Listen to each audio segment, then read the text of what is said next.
Mary has a little pussy. Mary has a little pink pussy. She loves her pussy so much that she strokes it every night. Mary likes to show her pussy to all her friends.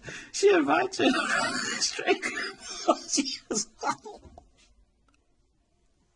One of Mary's friends, Tommy, has a big cock. The big cock couldn't help but behave excitedly when it saw the pussy. It started